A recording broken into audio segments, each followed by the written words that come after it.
Michael Landon surprised many when he announced he had been diagnosed with terminal cancer. From his days on Bonanza to his Little House on the Prairie, and finally, Highway to Heaven, he earned a legion of fans. And then his unflinching bravery in the face of death really inspired us all. The life and times of Michael Landon is our story number 7. I think you have to have a sense of humor about everything. I don't find this particularly funny, but if you're going to try to go on, if you're going to try to beat something, you're not going to do it standing in the corner. What Landon was trying to beat was inoperable cancer. But this 1991 press conference announcing his condition to the world was actually laced with humor. When you come out of this, how will you live life differently? Well, I certainly like the way you phrased that. Would you like to stay for dinner? Cindy Landon, who would be his widow in less than 3 months, told us later the laughter was pure Landon. He was laughing and making jokes up until the last minute. There was never self-pity for himself. There was never anger. He was always upbeat. I think every moment just gets a little more important after something like this. Things that you probably wouldn't notice become important. As Michael ended the press conference and walked away, this man with terminal cancer could be seen off to the side playing with his dog. Later, standing by his pool in Malibu, he was joking with photographers. That day, Michael showed an uplifting spirit that Entertainment Tonight had been witnessing for years. Highway to Heaven is the name of Michael Landon's new series due this fall. Will it be a hit or a miss? Michael's philosophical. We visited Michael often, usually as he directed from behind the camera. Landon segued from 14 years on Bonanza to 8 seasons on Little House on the Prairie and 5 seasons on Highway to Heaven. With his youngest son, Sean, Bonanza was the biggest hit. I think it's on cable, about 6:30 in the morning. So he likes to sit there in my lap and just look back and make sure I'm the same guy. Landon was married 3 times and had 9 children. His private life was often fodder for the tabloids. And I was accused in one of the magazines of saying dirty things to a woman giving me a facial and lifting my towel and exposing myself. But yeah, that irritated me. But anger at the tabloids never affected his relationship with E.T. During many of our interviews, he was often quite the jokester. I think I'll lean this way. I'll look a lot younger next to that radio.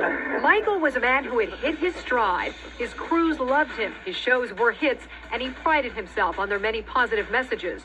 On this visit to Highway to Heaven in 1985, he was directing a camp full of kids who were being treated for cancer. You may feel a little guilty about what you've been bitching about over the last year or so, but you certainly aren't. You're not going to find it depressing. Michael would face the same disease 6 years later. The kids take it far better than the older patients do, and certainly I would imagine they take it better than their parents. Michael was often seen out with his kids. Here in March of 1991, he joked with us about them. I have to hide them because otherwise you'll take their picture while they're eating. But Landon's joy was soon to be sorely tested. 1 month later, our co-anchor at the time, John Tesh, made this announcement. Today, Michael Landon faces the biggest challenge of his life. He's just learned that he has cancer of the pancreas and liver, and that it is inoperable at this time. That same day, Michael faced the press as he faced his own mortality. At first, you just don't believe it, especially if you're a physical kind of a guy. It's one of those wait and see things. There's no guesstimate on how long, how short, how good, how bad. The next day, Landon appeared on Good Morning America.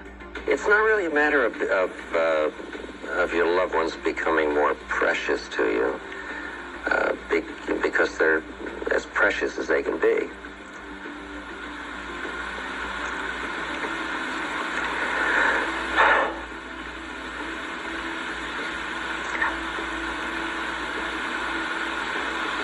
It's that you just notice more.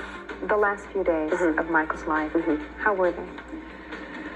intense, incredibly hard. It finally hits you that this person is no longer going to be in your life. His daughter Jennifer was only 7 as she saw him fading away. I don't know what it was like for him, because he was so strong to have his daughter, to see him so fragile.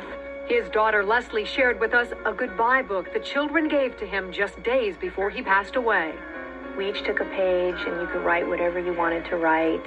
You could put in pictures that you wanted. His daughter Cheryl was also there. I said, Dad, is there anything that you want us to do that you haven't told us?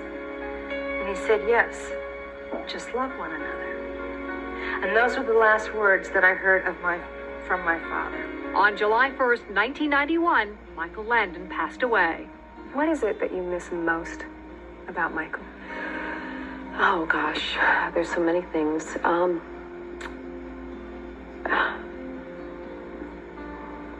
Now you're gonna get me. Okay, take a breath. It isn't one thing in particular. It's everything about Michael. It was he was strong. He was sensitive. He was extremely funny. He was an extraordinary father, husband. What do I miss about Michael? I would say everything. And I know I'm in your prayers, and I'll do the best I can. Live every minute, guys.